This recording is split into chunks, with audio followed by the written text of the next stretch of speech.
Hey, what's up? This is Pete Scott here, sales mentor to the 1%. And in this video, I have a treat for you. Make sure you stick around to the very end of this video because I'm going to show you a process from start to finish that you can go and instantly use to turn any objection into a yes. Now, I've been training sales professionals, entrepreneurs, and business owners for the last decade. In fact, I've had the pleasure of training thousands of people through the years. I've seen a lot of people overcome objections, but equally, I've seen so many people get stuck where you get things like this. Let me show you.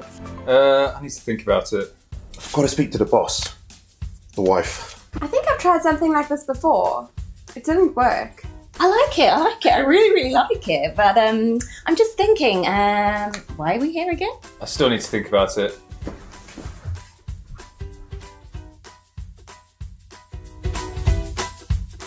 Wow, that's really expensive. Can I let you know? I totally love it. Can I get back to you in 2027?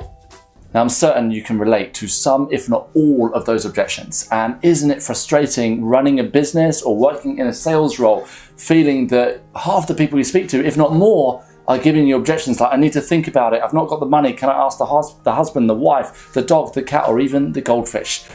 In sales, it is about not just getting the people that were going to say yes to you to say yes, but actually taking the maybes and moving them towards a yes, and especially taking those people who lack commitment and being able to challenge them in a positive way and getting them to recognize that the motivation, that the inspiration has to come from themselves. And that's really the psychology. And by the way, sales is a game of psychology. And if you believe in your product, and I sincerely hope that you do, if you want to help people and make an impact in the work that you do, then you need to know that there's a better way that you can communicate with your clientele to move them from a interested to seriously committed. The question is, how do we do this? How do we take these sorts of objections that we've just experienced and turn them into a resounding, I'm all over this, sign me up? Well, first of all, I want you to think about what it's going to do for your business, for your career, if you can increase your closing ratio even by 20%, even by 10%, although I'm not doing this video for you just to make that small incremental improvement.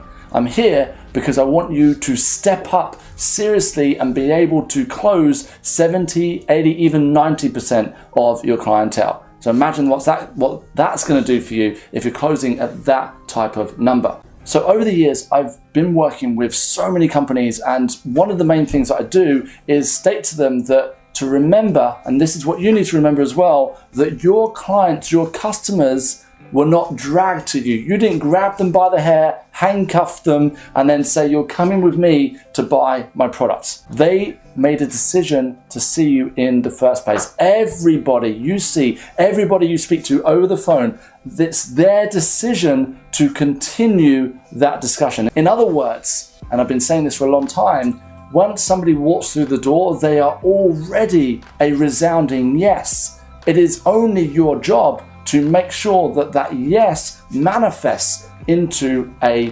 purchase. So the big question is, why is it that if these people who are coming to you, they've already decided to speak to you, they have a need, they have a want, why is it that they turn around at the end and say, I need to think about it, or I'm not sure, or, I need to ask my husband?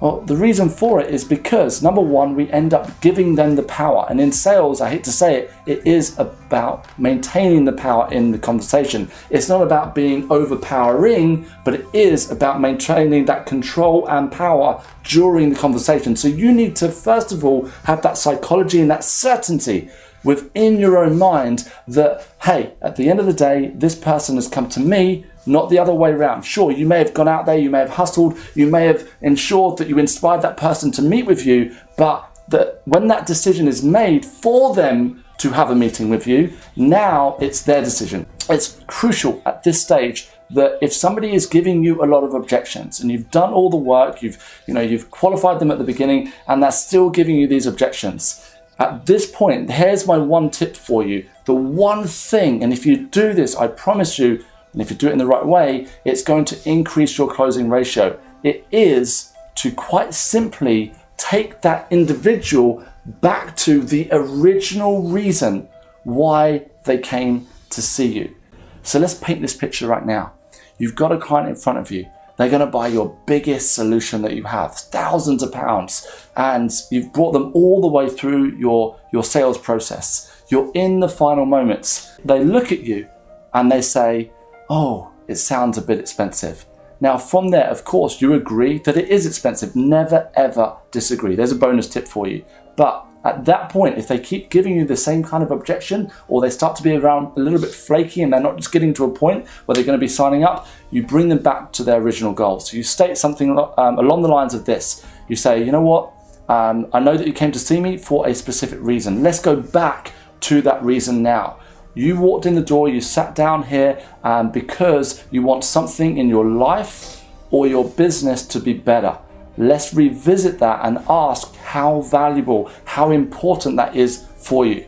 By doing this, what you're doing, you're bringing back control in that conversation. The reason why you will get objections in the first place is because the desire of the individual isn't high enough. They are not what we call peak buying states. You may be very good at explaining the process of what you do. You might be amazing at talking through the theory, but the question is the emotion of your customer attached to the outcome? Are they like, oh my goodness? If they're not, then the objections will start to come up. When their desire is high and when they are on board emotionally, when they recognize and identify that you are the person to deliver that product or service, then it will become an irresistible yes for them. And the best way that you can do that is, instead of justifying your existence or why they should buy your product or service, bring them back to the original reason why they came to see you. All that matters is not reason number 2 or reason number 7. What fundamentally matters is the number 1 reason why they're sitting in front of you right now. Now, in my career, I've had many times where somebody's given me an objection and they give me another objection, and I simply turn it back to them and I say, hey, listen, I didn't ask you to come here. You're here because you decided to be here. So let's go back to that reason. Now, I just want to know very simply, is it a strong enough reason for you to make a difference in your life?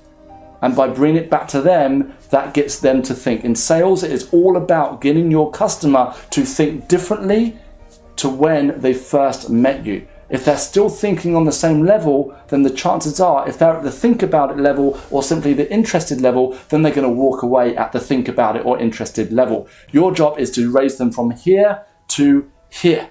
That's what it's all about. So your tip for this video today is to bring your customer back to the original goal. Your bonus tip is to never justify.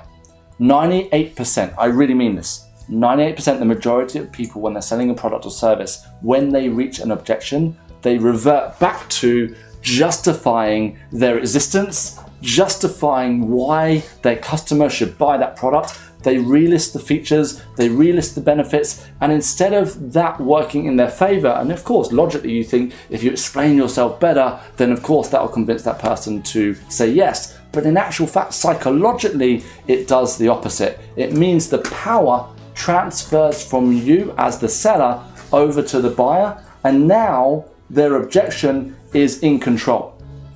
And the problem with that is that you lack certainty in that moment. And in sales, it's all about the most certain person always influences the other. It's not the most intelligent, it's not the most passionate, it's not the person who gives the best customer service. I know that people say selling is service. Well, actually, selling is serving, but it's so much more than that. You've got to know the game of sales. You have to prioritize sales as number 1 in your business as a skill. I've met people who are phenomenal at what they do. In fact, they could be considered the best in their county or even country. But unfortunately, they get stuck at such a low level because they don't actually know how to overcome these gripes and these objections that they come up with. And in business, you've got to be able to know when to push and know when to pull back and ask the right questions. So understanding the psychology of sales, you have to make number 1 in your business. To summarize, there is one more tip that I want to share with you. So you've already got that you take them back to their original goal. You already got that you don't justify. But now number 3, and this is truly the power of overcoming every objection and turning them into a yes. It is the best way to handle an objection is to bring up the objection before it ever becomes an objection. Yeah, you got it. If you bring up the objection, you have the power and you get to overcome it. If your customer brings up the objection, now you're backpedaling. Now you've got to, do all the work that I just shared with you. So the best thing you can do is understand and know the most common objections that you get and pack them into your sales presentation. Pre-qualify, in other words. So I would love to work with you. However, the clients that I work with are in the top 1% in their field. That means that they're ready to put in the time and the investment. That means both as far as emotional commitment, and also that they're willing to invest a little bit in themselves and not just a few £100s, but serious money because they want serious results. So if we're going to be working together and for me to share everything I have to share with you, then I need to just make sure that you're okay with those things before we go any further. Fantastic. You see what I just did there? I packed in my main two objections, price and commitment. So thank you again for sharing. This is Pete Scott, Sales Mentor to the 1%. Your sales profit. It's time to take the red pill and step up and make sales happen in your business and career. I'll see you in the next video.